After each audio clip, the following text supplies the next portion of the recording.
ஒருத்தவங்கள பிடிக்கல அப்படின்னா, அவங்கள விட்டு விலகி போறது ஒண்ணு தான் புத்திசாலித்தனமே தவிர, அவங்கள அழிக்கிறது கிடையாது. ஒருத்தர பிடிக்கல அப்படிங்கும்போது, அவங்க நல்லாவே இருந்துறக்கூடாது அப்படின்னு ஏதோ ஒரு வஞ்சமும், வன்மமும் வச்சு அவங்கள அழிக்கவும் செய்யறது. ஒவ்வொரு உயிரும், ஒவ்வொரு குடும்பத்துக்குமே ஒரு பொக்கிஷமானவங்க தான். ஒரு வாயில்லா ஜீவராசிகளுக்கு கூட அவனோட குட்டி அப்படிங்கிறது அதுகளுக்கு பொக்கிஷம் தான். கல்யாணத்துக்கு முன்னாடி ஒரு அஃபேர் வச்சுக்கிறது, அதை சொல்றதுக்கு வீட்டுல தைரியம் இல்லாம இனி ஒருத்தரை கல்யாணம் பண்றது, ஒரு பாவமும் அறியாத அவரை கொன்னு போட்டுறது. கொல்ற அளவுக்கு தைரியம் இருக்கு, ஆனா வீட்டுல சொல்ற அளவுக்கு தைரியம் இல்லை. கல்யாணத்துக்கு அப்புறம் அதே மாதிரி தான் தவறான ஒரு அஃபேர் வச்சுக்கிட்டு மனைவி கணவனையோ கணவன் மனைவியோ கொல்றது. அப்புறம் காதல் செஞ்சாங்க அப்படின்னா அவங்கள கௌரவம் அப்படிங்கிற பேர்ல ஆணவ கொலை பண்ணிடுறது. ஜாதியும் மதமும் அந்த இடத்துல தடுக்குது, கௌரவத்தை குறைச்சல் ஏற்படுத்து. உங்களோட பொண்ணும் அதே அந்த பையன் கூட தானே பழகி இருக்கும், அப்பயே பொண்ணை கொல்ல மாட்டேங்கிறீங்க. உங்க பையனும் அந்த பொண்ணோட தானே பழகி இருக்கும், அப்பயே அந்த பையனை கொல்றது இல்ல. தனக்கு சொந்தமானவங்களை கொல்றது இல்ல, ஆப்போசிட்ல இருக்கவங்கள ஜாதிங்க பேர்ல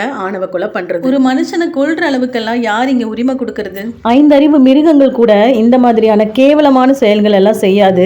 ஆனா ஆறறிவுள்ள பகுத்தறிவுள்ள மனுஷங்க பண்றதுதான் ரொம்பவே கேவலமான செயலா இருக்கு. மனுஷங்களுக்குள்ள மனுஷங்க தான் இன்னைக்கு மிருகத்தை விட மோசமா நடந்துக்கிறோம். மிருகங்கள் எல்லாம் நல்ல ஒரு அழகான வாழ்க்கையை தான் வாழ்ந்துட்டு. வஞ்சம், வன்மம், பழி தீக்கணும், ஒருத்தர் நல்லாவே இருந்துடக்கூடாது அப்படின்னு எல்லாம் கேவலமான அனைத்து செயல்களையும் செய்யறது சில மனுஷ ஜென்மங்கள் மட்டும்தான். பிடிக்கலைன்னா டீசெண்டா விலகி போயிடணும், அதுதான் எல்லாத்துக்கும் நல்லது.